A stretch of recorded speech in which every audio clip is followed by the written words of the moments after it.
হাদিস থেকে তাফসির পেশ করছেন সুমিষ্ট কণ্ঠস্বর বর্তমান সময়ের ধর্মীয় আলোচক হযরত মাওলানা জুনায়েদ সিদ্দিকী কুয়াকাটা। হযরত মাওলানা জুনায়েদ সিদ্দিকী সাল্লাল্লাহু আলাইহি ওয়াসাল্লামের অসংখ্য হাদিসের মধ্য থেকে ছোট একটা হাদিস তেলাওয়াত করেছে।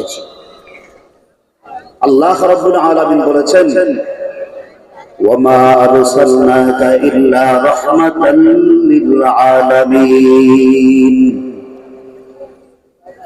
নবীকে আমি আল্লাহ রাব্বুল আলামিন শ্রেষ্ঠত্ব দান করে দুনিয়ার শ্রেষ্ঠ ভূমিতে পাঠিয়েছি।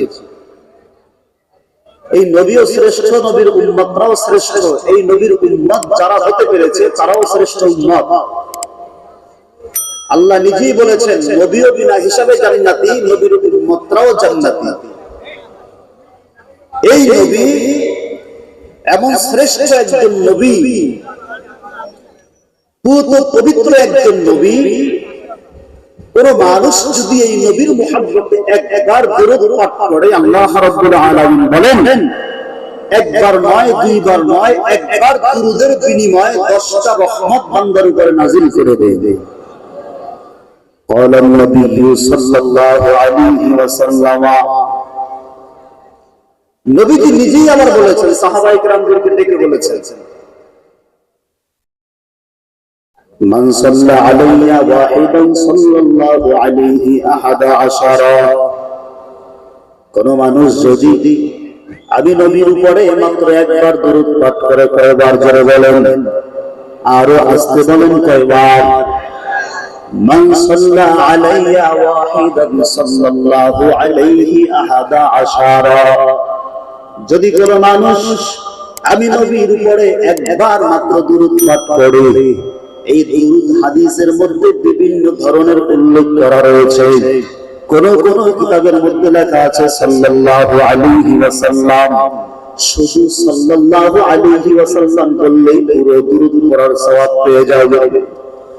আবার কোন কোন কিতাবের মধ্যে বর্ণনা হয় আল্লাহুম্মা সাল্লি আলা মুহাম্মাদিন আবদিকা ওয়া রাসূলিক। আবার কোন কোন কিতাবের মধ্যে বর্ণনা করা হয় আল্লাহুম্মা সাল্লি আলা মুহাম্মাদিন ওয়া আলা আলি মুহাম্মাদ কামা সাল্লাইতা আলা ইব্রাহিম ওয়া আলা আলি ইব্রাহিম ইন্নাকা হামিদুম মাজিদ। আবার হাদিসের মধ্যে ভালো বর্ণনা হয় আল্লাহুম্মা সাল্লি আলা মুহাম্মাদিন নাবিয়্যিল উম্মি ওয়া আলা আলিহি ওয়া আসহাবিহি। যেই কোন দরুদ পড়েন না কেন, প্রত্যেকটা দরুদই সহিহ হাদিস থেকে বর্ণনা করা হয়েছে। নবীজি বলেন, মান সাল্লা আলাইয়া ওয়াহিদান সাল্লাল্লাহু আলাইহি আহাদা আশারা। কোন সাহাবায়ে কেরামরা তোমরা শুনে নাও, কোন উম্মত যদি আমি নবীর উপরে একবার মাত্র দরুদ পাঠ করে, একবার নয়, দুইবার নয়, সঙ্গে সঙ্গে আমার মাওলা 10টা গুনাহ বান্দার আমলনামা থেকে বাতিল করে দেয়। ইমামুল আউয়ালিন আখিরিন বহর সাদা রাহমাতাল লিল আলামিন সাইয়্যিদুল কাউনাইন খাতমুল মুরসালিন আখিরা মুদবুদ ফখরুল আউয়ালিন সদবাজুদা রাহমাতাল লিল আলামিন মসজিদে ও সুবহানারো এ জমিন।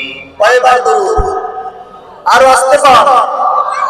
একবার যদি কোন মানুষ আমার নবীর উপরে দরুদ পড়ে, যদি লম্বাটা না পারেন, শুধু এতটুকুই বলবেন সাল্লাল্লাহু আলাইহি ওয়াসাল্লাম, ওরা মাত্র বান্দার আমলটা দুই ভাগ হয়ে যায়। নেক আমলের ভাগের মধ্যে 10টা রহমত আল্লাহ পাক নাযিল করে দেয়। বদ আমলের পৃষ্ঠা থেকে আল্লাহ পাক সঙ্গে সঙ্গে 10টা গুনাহ মাফ করে দেয়। এর নবীর উম্মতের দল সাহাবায়ে কেরামরাও আমার নবীর দরুদের উপর আসে। জান্নাতে যুবক সাহাবী জান্নাতের টিকিট পায় না। নবী সম্পর্ক জোড়ার জন্য একটা সমাজ হলো দরুদ শরীফের আমল করা। নবী বলেন,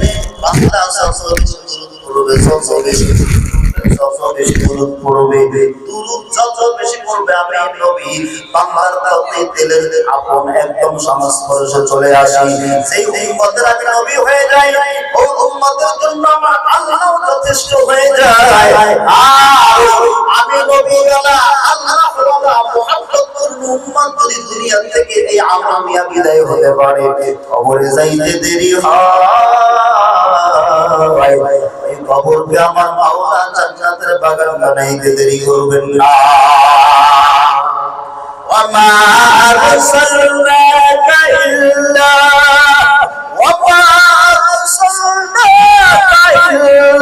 رحمة للعالمين।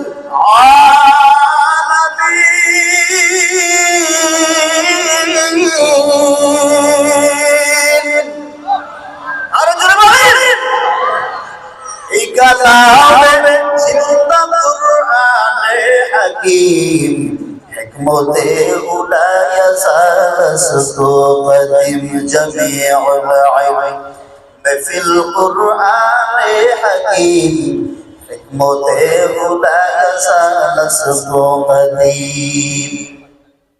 মাইকের সাউন্ড প্রচুর ডিস্টার্ব করতেছে।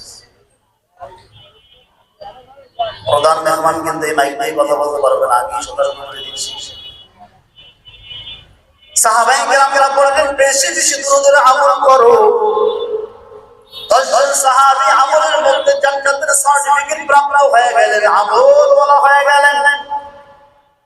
10 জন সাহাবীর মধ্যে নবীর প্রেম সম্পূর্ণ একজন সাহাবী হলো হযরত আবু বকর। নবীর প্রেমের কারণে আল্লাহ জান্নাতের টিকিট দুনিয়া থেকে দিয়া দিলেন।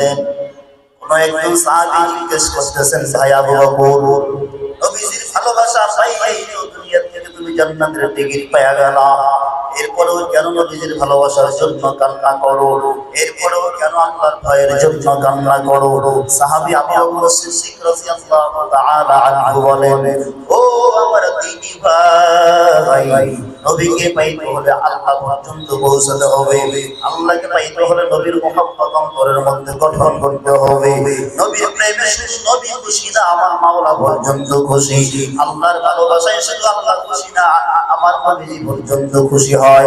কারণ দুইজন হলেন আল্লাহ বলেন আমি হলাম আল্লাহ, আমার নবী হলেন মুহাম্মাদুর রাসূলুল্লাহ। মিল আছে না নাই? জোরে বলেন। আল্লাহ বলেন আমি হলাম লা ইলাহা ইল্লাল্লাহ, আমার নবী হলেন মুহাম্মাদুর রাসূলুল্লাহ। আল্লাহর ভালোবাসার নাম নবীর মুহাব্বত, নবীর মুহাব্বতের নাম আল্লাহর ভালোবাসা বা মারিফাতুল ইশক। নবীকে পাইতে হলে আল্লাহ পাবে, আল্লাহকে পাইতে হলে নবীকে পেতে হবে। নবীর ভালোবাসা ছাড়া আল্লাহকে রাজি খুশি করা যাবে না, আল্লাহর মুহাব্বত ছাড়া নবীর অন্তর হাসিল করা যাবে না। ঠিক কিনা বলেন? এই দুরুদের মধ্যেও তো এখন কত ভেজাল। যারা যেরকম দুরুদ পড়ে, কণ্ঠ তো আস্তে আস্তে সমস্যা হচ্ছে। আল্লাহুম্মা সাল্লি আলা আসনা একদম সাইয়্যিদিনা মুহাম্মদ। আসেনি এবার আবার আরেক ভিন্ন রকম বলে, হায়রে নাবিয়ানা শাফিয়ানা মাওলানা মুহাম্মদ। চলতেছে। হাদিসে কি বললাম? কয়বার দরুদ? একবার। সহিহ ভাবে নাকি অসহিহ ভাবে? পূর্ণাঙ্গ ভাবে নাকি অপূর্ণাঙ্গ ভাবে? সৌন্দর্য রূপে নাকি অসৌন্দর্য ভাবে? একবার দরুদ পড়লে সওয়াব হবে, তবে দরুদটা যদি আমার সহিহ হয় একবার পড়লে 10 নেকি পাওয়া যাবে। যদি অসহিহ হয় 10 বার পড়লে এত পাওয়া যাবে। ঠিক কিনা বলেন? সুরের দরকার নাই, যদি সুর দিয়ে হয় তবে সহিহ শুদ্ধভাবে পড়ো। আল্লাহর নবী হাদিসের মধ্যে বলেন, দুরূদ পড়লে শুধু 10টা নেক পাওয়া যায়, এটার মধ্যে সীমাবদ্ধ নয়। দুরূদ যদি কোনো বান্দা একবার জবান থেকে উচ্চারণ করে দেয়, জমিন থেকে আসমান পর্যন্ত ফাঁকা জায়গাটা আল্লাহ পাক একধারা বান্দার আমলনামায় পরিপূর্ণ করে দেয়। সাহাবীও তো দুরূদের পাগল ছিলেন, অন্যান্য সাহাবায়ে কেরামরাও তো দুরূদের পাগল। দলদলের মধ্যে একজন হলেন হযরত আবু বকর, দুই নম্বরে হলেন হযরত আবু বকর। মসজিদে নববীর নামাজ শেষ করে বারান্দার মধ্যে বসে আবু বকর সিদ্দিক রাদিয়াল্লাহু তাআলা আনহু কান্না করে। নবীজি হঠাৎ করে মসজিদে প্রবেশ করলেন। আবু বকরের পিছনে কিছু সময় দাঁড়ায় থেকে শুনতেছে আবু বকরের কলবের মধ্যে কান্না চলতেছে, গুনগুন গুনগুন আওয়াজে কান্না চলতেছে। আবু বকরের কানে কিনারায় নবীজি মাথাটা লাগাইয়া বললেন, ও আমার আবু বকর, দীর্ঘ সময় পর্যন্ত কি আমল করেছেন? যদি আমি নবীকে বলেন তো আমার মনটা বড় খুশি হয়ে যাও। আবু বকর বলেন, ও পয়গম্বর, আপনি নবীকে পেয়ে আমি আবু বকরের জিন্দেগি বড় ধন্য হয়ে গেল। আপনি নবীকে পেয়ে আমি আবু বকর সাহাবী হতে পেরে আমার জিন্দেগি বড় ধন্য হয়ে গেল। কারণ এই ঘোষণা শুধু আপনার না, আপনার আল্লাহ ঘোষণা করেছেন, ও দুনিয়ার মানুষ, তোমরা শুধু আমার নবীর উপরে দরুদ পড়ো না, আমি আল্লাহ নিজেই নবীর উপরে সব সময় দরুদ পড়তে থাকি। ও দুনিয়ার মানুষ, শুধু তোমরাই নবীর উপরে দরুদ পড়ো না, আমি মাওলা নিজেও নবীর উপরে দরুদ পড়ি। ও নবী আমার, আমি আবু বকর দীর্ঘ সময় পর্যন্ত মসজিদে নববীর বারান্দায় বসিয়া দুরূদের আমল যতই করতেছিলাম মনে হয় একবার দরুদ পড়ি আমি আবু বকরের সামনে থেকে জান্নাতের একটা দরজা খুলে যায়। ইমামুল আউয়ালিন আল আখিরিন রাহমাতাল লিল আলামিন সাইয়্যিদুল কাউনাইন খাতামুল মুরসালিন আখিরাত ফখরুল আউয়ালিন। দুরূদের পাগল ছিলেন সাহাবায়ে কেরামরা। কত বড় বড় বড় বড় বিখ্যাত আমলওয়ালা সাহাবী জিন্দেগি খুঁজলে পাওয়া যাবে শুধু দুরূদের আমল, দুরূদের আমল, দুরূদের আমল। নবীজির একজন সাহাবী হযরত বিলাল রাদিয়াল্লাহু তাআলা আনহু দেখতে কোনো সুন্দর না, কিন্তু অন্তরটা আমার মাওলার দরবারে এত সুন্দর রূপ ধারণ করেছে। দুনিয়ার মধ্যে বিখ্যাত বিখ্যাত তিনজন কাবা বান্দা দুনিয়ায় জন্মগ্রহণ করেছিলেন। কয়জন? আরো জোরে বলে। দুনিয়ার শুরু থেকে এই পর্যন্ত বিখ্যাত বিখ্যাত তিনজন কাবা দুনিয়ার মধ্যে জন্মগ্রহণ করেছে। এত কালো সুন্দর মানুষকে আমরা পর্যন্ত আর দুনিয়ার মধ্যে আসবে না। তার মধ্যে এক নম্বর হলেন হযরত বেলাল, দুই নম্বর হলেন নবীজির আরো একজন আশিক ওয়ালা সাহাবী সাআদ ইবনে মুআয রাদিয়াল্লাহু তাআলা আনহু, তিন নম্বরের কালো মানুষটা হইল কোরআন শরীফের মধ্যে যার নামে একটা সূরা পর্যন্ত আল্লাহ পাক বর্ণনা করেছেন। এই তিনজন মানুষ হলেন দুনিয়ার বিখ্যাত কালো মানুষ। তারা যদিও চেহারার দিক থেকে ছিল অনেক কালো, চামড়ার দিক থেকে ছিল অসুন্দর, কিন্তু কলবের দিক থেকে এতই সুন্দর। তাদের জন্য শুধু মানুষ দোয়া করতেন না, ফেরেশতা পর্যন্ত দোয়া করতেন, আসমান পর্যন্ত দোয়া করতেন, জমিন পর্যন্ত দোয়া করতেন, চন্দ্র সূর্য পর্যন্ত দোয়া করতেন। এমনকি তাদের আলোচনা আমার মাওলা আসমানের উপরে ফেরেশতাদের সঙ্গে সব সময় করতেন। এমন একজন সাহাবী হযরত বিলাল রাদিয়াল্লাহু তাআলা আনহু নবীজির হাতে হাত রেখে বায়াত গ্রহণ হইলেন, কালিমা পড়ে মুসলমান হইলেন। দুরূদের আমল,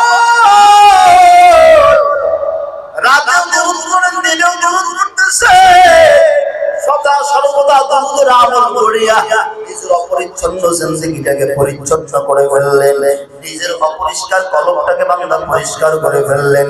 বেঈমানরা পর্যন্ত বেলালকে ভয় দেখায়, এই বেলাল রাস্তায় বের হইলে পা কেটে দিব, হাত কেটে দিব, গর্দান থেকে মাথা আলাদা করে দিব। সেই দুরূদ, যেই জিহ্বা দিয়া দুরূদের আমল করো, যেই জিহ্বা দিয়া দুরূদ পড়ো, এই জিহ্বাটা পর্যন্ত কেটে ফেলে দিব। বেলাল ডাকিয়া বলেন, ও মানুষ শুনে নাও, আমি বেলাল মরে যাওয়ার ভয়ে নবীর হাতে বায়াত গ্রহণ করি নাই। আমি বেলাল নবীজির হাতে হাত লাগাই কাছে বায়াত গ্রহণ করছি, তোদের ভয় দে না। আমি বেলাল যদি দুনিয়া থেকে তোদের নৃশংসতায় শিকার হইয়া বিদায় হয়ে যায়, আমার আল্লাহর দরবারে আমি বেহিসাব বেগুনাহ হইয়া শহীদের দপ্তরে আমি বেলাল দাঁড়ায়া যাব। বেলাল নবীর জন্য এত পাগল হয়ে গেলেন। এই বেলালের জন্য শুধু আমার আল্লাহ পাগল নয়, জমিন পাগল নয়, আসমান পাগল নয়। জমিন দিয়ে হেঁটে গেলে জমিনের মাখলুক পর্যন্ত যে বেলালের জন্য গুণগান গায়, বেলালের জন্য প্রশংসিত হয়, সেই বেলাল জমিন দিয়ে হাঁটতেছেন, পায়ের আওয়াজ হইতেছেন, ঠক ঠক ঠক ঠক করে আওয়াজ হয়। নবীজি মেরাজের রজনীতে চলে গেলেন, জিবরাইলকে বলতেছেন, জিবরাইল, দুনিয়ার মধ্যে একজন মাত্র মানুষ যে দুনিয়ার জমিন দিয়ে হাঁটলে পায়ের মধ্যে ঠক ঠক আওয়াজ হইত, এমন দুইজন মানুষ দুনিয়ার মধ্যে ছিলেন। আমরা হাঁটলে আমাদের হাঁটারও শব্দ হয় না বলেন, কিন্তু সেই দুইজন মানুষ যখন জমিন দিয়ে হেঁটে যাইতেন, শুধু সাধারণ আওয়াজ হইতেন না, আকাশের মেঘের কণ্ঠের আওয়াজের মতো গ্রুম গ্রুম আওয়াজ হইতেন। একজন হলেন নবীজির একজন হাতে গড়া বিখ্যাত সাহাবী খলিফাতুল মুসলিমিন হযরত ওমর। ওমর যদি জমিন দিয়ে হেঁটে যাইতেন, পায়ের আওয়াজ স্বাভাবিক হইতেন না, ওমর হাইটা যাইতেন না জানে আকাশের মেঘের আওয়াজ হইতেছে। আরেকজন মানুষ হলেন নবীজির আপন চাচা হযরত আমির হামজা, যিনি নবীজির পাহারাদারি করেছে। এই দুইজন মানুষ জমিন দিয়ে যখন হেঁটে যাইতেন, জমিনের পায়ের আওয়াজ ঠক ঠক ঠক ঠক আওয়াজ হইতেন।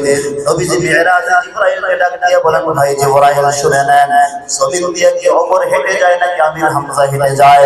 জিবরাইল বলেন, ও পয়গম্বর, জমিন দিয়ে আমির হামজাও হেঁটে যায় না, খলিফাতুল মুসলিমিন ওমর হেঁটে যায় না, জমিন দিয়ে হেঁটে যায় আপনার একজন অবহেলিত সাহাবী। এই সাহাবীর নাম হলো বেলাল। নবী আমার বলেন, তার কারণটা কি? বেলাল সাধারণ একজন মানুষ, বেলালের চেহারার দিকে তাকাইলেই মানুষের মুখ থেকে থুথু চলে আসে। একজন অবহেলিত একজন সাহাবী হযরত বেলাল। এই বেলালের নাম কেন বৃদ্ধি হয়ে গেল? বেলাল জমিন দিয়ে হেঁটে যায়, পায়ের আওয়াজ আসমান পর্যন্ত আল্লাহ নিয়ে গেছেন। নবীজি মেরাজ থেকে ফিরিয়া বেলালকে ডাক দিয়ে বলতেছেন, ও সাহাবী বেলাল, আপনি এমন কি আমল করেছেন, আপনার এমন কি আমার প্রতি উদারতা, আপনার আমলিয়াত আল্লাহর দরবারে এত বড় কবুলিয়াত হয়ে গেল, আপনার কবুলিয়াতের কারণে আপনার পায়ের শব্দ আল্লাহ পাক আসমান পর্যন্ত পৌঁছায় দিয়েছেন। বেলাল চোখের পানি ফালায়া ফালায়া কান্না করে আর বলে, ও পয়গম্বর, আমি বেলালের এমন কোনো আমল নাই যে আমল আমার আল্লাহর দরবারে কবুল হয়ে যাবে গো নবী। তবে একটা আমল আমি সব সময় করতাম, বেশি বেশি দুরূদ শরীফ পাঠ করতাম। আরেকটা আমল সব সময় জন্য করতাম, যখন আমি বেলালের ওযু দিয়া যাইতেন, সঙ্গে সঙ্গে ওযু করিয়া নিতাম। ওযু করিয়া আমি বেলালের কাছে থাকতাম না, আমার জবান দিয়ে শুধু দুরূদের আমল করতাম, দুরূদের আমল করতাম। আমি বেলাল বলতেছি, হতে পারে আমার মাওলার কাছে এই আমলটা কবুল হয়ে গেছে, যার জন্য হয়তো আমার আল্লাহ আমাকে এত ভালোবেসেছেন। নবীজি সাল্লাল্লাহু আলাইহি ওয়াসাল্লাম বেলালকে জড়ায়া ধরে বলতেছেন, বেলাল, আমি আপনার জন্য জান্নাতের মধ্যে অপেক্ষা করব। নবীজি দুনিয়ার মধ্যে সাহাবায়ে কেরামদেরকে জানায়া দিলেন, ও সাহাবায়ে কেরামরা, হাসরের ময়দানে আমার মাওলা যখন বিচারের কাজ শুরু করে দিবে, আমি তাকাইয়া দেখব আরশ আজিমের ডান পাশের দিক থেকে লাল হাতের পিছনে চড়িয়া আমার বেলাল হাসরের ময়দানে অবস্থান করবে। কারণ বেলালের মাকাম শুধু দুনিয়ার মধ্যে না, বেলালের মাকাম সাত আসমানের উপরে আমরা আরশ আজিম পর্যন্ত। এই বেলাল নবীর দরুদের কারণে, নবীর প্রতি মহব্বতের কারণে এত দাবি হয়ে গেলেন। বেলালের আলোচনা আল্লাহ পাক নিজেই ফেরেশতাদের সঙ্গে আসমানে বসে করতেন। ফেরেশতারা বেলালের সঙ্গে মানুষের সুরত করে এসে বলতেন, রে ভাই, আপনার জিন্দেগিতে এত সুন্দর আমল কি আছে যে আমলের প্রশংসা আসমান পর্যন্ত চলে গেল? বলে আপনারা কারা? বলে আমরা যদিও মানুষের সুরতে আপনার ধারে চলে আসলাম, কিন্তু কিন্তু আমরা মানুষ নয়, আমরা হলাম আপনার আসমানের কুদরতের ফেরেশতা। আপনার প্রশংসা আসমানে বসে শুনলাম, এই জন্য আপনার ঈমান আমল হেফাজত করার জন্য, আপনার ঈমান আমলকে আমরা খতিয়ে দেখার জন্য, আপনার সঙ্গে সাক্ষাতের জন্য চলে আসলাম। এ নবীর উম্মতের দল, এই জন্য বাবা পায়ে হাত রেখে বলে যায়, যত বেশি দুরূদ পড়া যায়, যত বেশি দুরূদ পড়া যায়, যত বেশি দুরূদ পড়া যায়। নবীজি বললেন, কোন মানুষ যদি ফজরের পরে মাগরিবের পরে 999 বার দুরূদ পড়বে, একবার ইস্তিগফার পড়বে, এটাকে খতম করে দিবে। ফজর এবং মাগরিবের পর আল্লাহর নবী বলেন, ওই দুরূদওয়ালা বান্দা যখন অন্ধকার কবরে চলে যাবে, জান্নাতের একটা দরজা আল্লাহ পাক তার সামনে খুলে দিবেন। ওই বান্দা যেই দরজা দিয়া চাইবে, আমার মাওলার নামে ওই দরজা দিয়া বান্দা জান্নাতের মধ্যে ঢুকে যেতে পারবে। কয়টা আমল? দুরূদের আমল কয় বেলা? সকাল, সন্ধ্যা, মাগরিব এবং ফজর। শুধু কি দুই বেলার মধ্যে সীমাবদ্ধ, নাকি বাকি সময়ও করা যাবে? নবীজি হাদিসে কি বললেন? মান সাল্লা আলাইয়া ওয়াহিদান সাল্লাল্লাহু আলাইহি আহাদা আশারা। কোন মানুষ যদি আমি নবীর উপরে একবার দুরূদের আওয়াজ জবান দিয়ে উচ্চারণ করে দুনিয়ার জমিনে পড়তে পারে, আমার আল্লাহ পাক রব্বুল আলামিন বলা মানুষ সঙ্গে সঙ্গে 10টা গুনাহ মাফ করে দিবেন, 10টা নেক যুক্ত করে দিবেন। এই জন্য হাত জাগায়া বলবেন, দুরূদের আমল করার দরকার আছে না নাই? নারায়ে তাকবীর। আল্লাহ আমাদের দুরূদের আমল করার তৌফিক দান করেন, বলেন আমিন। সাহাবায়ে কেরাম যাতে এমনিতেই দাবি হয়ে যায় নাই, এই বেলাল এমনিতেই দাবি হয় নাই। নবীও এক সময় বেলালের বিরোধিতা করেছেন। মসজিদে নববীতে বেলাল আযান দেয়, প্রত্যেকদিন ফজরের সময় আযানের ধ্বনি, আসসালাতু খায়রুম মিনান নাওম।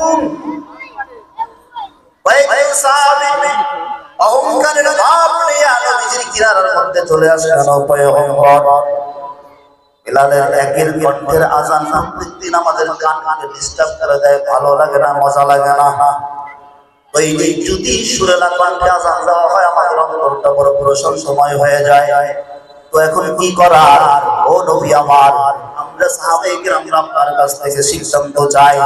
আমরা মনে করি বেলালকে মসজিদের জায়গা থেকে আউট করে দেওয়া হোক, নতুন মসজিদ মসজিদে নববীতে নিয়োগ দেওয়া হোক।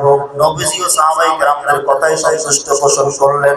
হ্যাঁ, ঠিক আছে, চলো আমরা আগামীকাল মসজিদে নববীর মধ্যে সিদ্ধান্তে বসে যাব। সিদ্ধান্তের মধ্যে বসলে মিটিং করা শুরু হয়ে গেল, নবীর সিদ্ধান্ত শেষ হয়ে গেল, রেজাল্ট বের হয়ে গেল। এইটাই বেলালকে আগামীকালকে ফজর থেকে মসজিদে নববীতে আযান দেওয়া হবে না। বেলালের থেকেও সুরেলা কণ্ঠের একজন মুয়াজ্জিন মসজিদে নববীর মধ্যে নিয়োগ দেওয়া হবে, যার কণ্ঠের আওয়াজে আকাশ পাতাল সব কিছু এলোমেলো হয়ে যাবে, সব কিছু নাচতে থাকবে, দুলতে থাকবে। কিন্তু শুধু আকাশ পাতাল নয়, বেলাল যখন আযান দিতে মানুষও হেলতে দুলতে, গাছ গাছালি পর্যন্ত হেলতে দুলতে থাকতো। এমনকি বেলালের আযান শুনিয়া আসমানের উপরে ওই ফেরেশতারা পর্যন্ত বাইতুল মামুর কাবা তেলাওয়াত তাওয়াফ করতে থাকবে। আরশে আজিমের উপরে একটা ঘর আছে, ফেরেশতাদের কাবা, বাইতুল মামুর যেটাকে বলা হয়। বেলালের আওয়াজ, আযানের ধ্বনি আসমান পর্যন্ত চলে যায়, তাই কিতাব বলে। সাধারণ মুসলিমের আযান কোন দিক পর্যন্ত যায়? এই পারা থেকে আরেক পারা, না? আর ঘুম যদি মোটামুটি একদম চাইবা করতেই পারে, তো দুই কানের কিনারা দুই মাইক আযান দিল, আযান শেষ দরবার শেষ হয়, ঠিক কিনা বলে? কিন্তু বেলালের আযান শুধু জমিনের মধ্যেই, মক্কা মদিনার মধ্যে সীমাবদ্ধ হয় নাই, আসমান পর্যন্ত চলে গেছে। বেলালের আযান শুনিয়া ফেরেশতারা পর্যন্ত বাইতুল মামুর তাওয়াফ করতে থাকতেন। নবীজির কিনারায় চলে আসলেন। আগামীকাল ফজর থেকে বেলালকে বাদ দিয়ে দেওয়া হবে। নবী আমার আন্তরিকতার সাথে বেলালকে ডাক দিয়ে বললেন, ওই বেলাল, আপনি রাগ করবেন না, আপনি গুসা করবেন না, আপনার সামনে এত হরেন দেওয়ার কি প্রয়োজন? মাত্র মধ্যে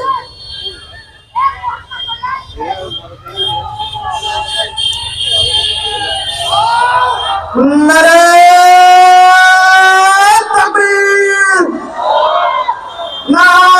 তাকবীর, কোরআন মাতারা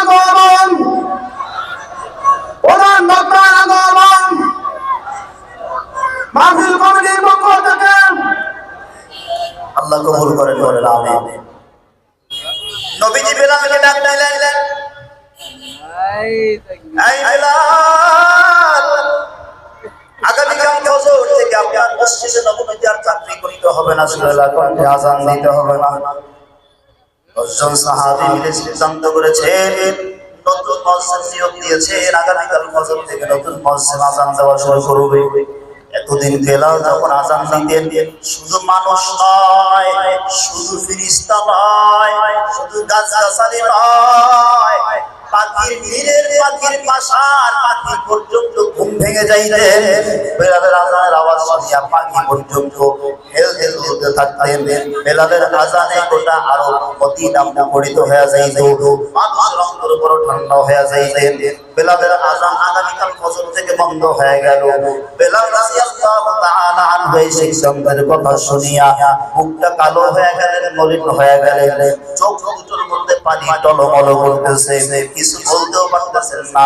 কারণ নবীর সিদ্ধান্ত না মানলে যদি আবার নবীর সঙ্গে বেয়াদবি হয়ে যায়, নবীর সিদ্ধান্ত তো মানতেই হবে। নবীর সিদ্ধান্ত না মানলে তো আমার বড় বিপদ হয়ে যাবে। নবীজির সিদ্ধান্ত শুনিয়া বেলাল রাদিয়াল্লাহু তাআলা আনহু কিছুই বললেন না, চুপ করে বসে রইলেন। বেলাল রাদিয়াল্লাহু তাআলা ওই দিন থেকে মসজিদ থেকে আর বের হয় না, নামাজ পড়ে আমার আল্লাহর সঙ্গে প্রেমের সম্পর্ক লাগাইয়া আমার মাওলাকে ডাক দিয়া বলে, আল্লাহ, কত কষ্টের মধ্যে আমি বেলাল ইসলামকে পেয়েছি, ইসলাম রাখতে করার জন্য আমি কত কষ্ট করেছি আল্লাহ আপনি জানেন, দুনিয়ার কেউ জানে না, আপনি মাওলা ভালো জানেন। উমাইয়া বেঈমানের গোষ্ঠীরা আমি বেলালের জিহ্বা পর্যন্ত টেনে রেখেছিল, কালিমা যেন না পড়তে পারে, নবীর মুহাব্বতে যেন আমি বেলাল দুরূদ না পড়তে পারি, নবীর মুহাব্বতের যেন আমি বেলাল গুণগান না করতে পারি। আয় আল্লাহ, এই বিষয় আপনার মুহাব্বতের সাথে আমি বেলাল মসজিদে নববীতে আযান দেই, আযানের দায়িত্ব আমাকে দেওয়া হলো। আমি জানি না আমি বেলালের আওয়াজ আপনার দরবারে পৌঁছানো হয় কিনা আমার জানা নাই। আয় আল্লাহ, আপনার দরবারে বলে যাই, সাহাবীরা পর্যন্ত আমি বেলালের বিরুদ্ধে দাঁড়াইছে, এমন বিশেষ সময় নবীজি পর্যন্ত আমার বেলালের বিরুদ্ধে দাঁড়ায় গেল। নবীও আমাকে ফেলে দিল, সাহাবায়ে কেরামও আমি বেলালকে ফেলে দিল, কিন্তু আপনি আল্লাহর দরবারে আমি বেলাল আর জিজ্ঞেস করে যাই, নবীও আমাকে ফেলে দিলেন, সাহাবায়ে কেরামরাও ফেলে দিলেন, আল্লাহ আপনি আল্লাহ আমি বেলালকে ফলাইয়েন না। আয় আল্লাহ, আপনি আসমান থেকে ফয়সালা করে দেন, আপনার ফয়সালা জমিনের মধ্যে কায়েম হয়ে যাবে। আল্লাহ বললেন, ও বেলাল, চিন্তা করিও না, আমার নবী সাহাবায়ে কেরামদের যুক্তিতে মত পোষণ করেছে, কিন্তু আমি আল্লাহ জানি খেলা কেমনে শুরু করতে হয়, কেমনে খেলা শেষ করতে হয়, ঠিক কিনা বলেন? দুনিয়ার সিদ্ধান্ত যেখান থেকে আউট হয়ে যায়, আমার মাওলার সিদ্ধান্ত সেখান থেকে শুরু হয়। দুনিয়ার পরামর্শ যেখানে খতম হয়ে যায়, ওখান থেকে আমার মাওলার কুদরতের কারামত, মুজিজা, কারিশমা শুরু হয়ে যায়, ঠিক কিনা বলেন? সিদ্ধান্ত হয়ে গেল বেলাল রাদিয়াল্লাহু তাআলা আনহুর আযানের সমাপ্তি ইশারের নামাজে ঘটে গেল। বেলাল ইশারের নামাজ পড়িয়া বিছানার মধ্যে পিঠ লাগায় নাই। বেলাল রাদিয়াল্লাহু তাআলা আনহু মসজিদে নববীর মধ্যে যায় নামাজটা বিছায়া আল্লাহর দরবারে সিজদার মধ্যে মাথাটা আল্লাহর কুদরতের কদমে ঠেকাইয়া কান্না করতেছেন আর বলতেছেন, আল্লাহ আমি বেলাল তো কোনো পাপ করি নাই, আমার পাপ যদি হয় মুসলমানি যদি গ্রহণ করা, আল্লাহ এই নবীর মুহাব্বত কি আমি কবরে যাইতে চাই, তাতে দুনিয়ায় কেউ আমাকে ভালোবাসো আর না বাসো আমার দরকার নাই। আয় আল্লাহ, সবাই যদি আমাকে ভুলে যায়, আপনি আমাকে ভুলিয়েন না, সবাই যদি আমাকে ঘৃণা করে, আপনি আমি বেলালকে ঘৃণা করিয়েন না, কারণ দুনিয়ার সব দরওয়াজা যদি বন্ধ হয়ে যায়, সেখান থেকে আপনার কুদরতের দরওয়াজা বাংলার জন্য খুলে দেওয়া হয়। এবার আপনারা বলেন, দুনিয়ায় যদি আমাদের আমলিয়াতের কারণে আমাদেরকে কেউ ঘৃণা করে, আমরা মানুষের ঘৃণায় ঘৃণিত হব নাকি আমরা আল্লাহর দরবারে আমল করে প্রশংসিত হব? চিল্লায় বল। মানুষের কথা শুনবো নাকি আল্লাহর জন্য কাজ করব? জোরে বলেন। এই জন্য মানুষের খুশির জন্য কোনো কাজ করা যাবে না। যেই কাজে মানুষ খুশি হবে আল্লাহ বেজার হবে, এমন কাজ করব মানুষ বেজার হবে, আমার আল্লাহ খুশি হবে। নবীজির হাদিসের মধ্যে নবী বলেন, নবী সাল্লাল্লাহু আলাইহি ওয়াসাল্লাম, লা তাআতা লিমাখলুকিন ফি মাসিয়াতিল খালিক। আল্লাহকে বেজার করিয়া দুনিয়ার মানুষের কাজ প্রশংসা করা হারাম, দুনিয়ার মানুষকে খুশি করা হারাম। দুনিয়ার মানুষকে বেজার করিয়া আমার আল্লাহকে খুশি করা তোমার জন্য বড় দায়িত্ব, বড় কাজ। দুনিয়ার মানুষ যদি তুমি নামাজ পড়লে বেজার হয়, মানুষ দিয়া দরকার নাই। নামাজ পড়লে বেজার হবে দুনিয়ার মানুষ, নামাজ পড়লে খুশি হবেন আমার আরশের মালিক আল্লাহ।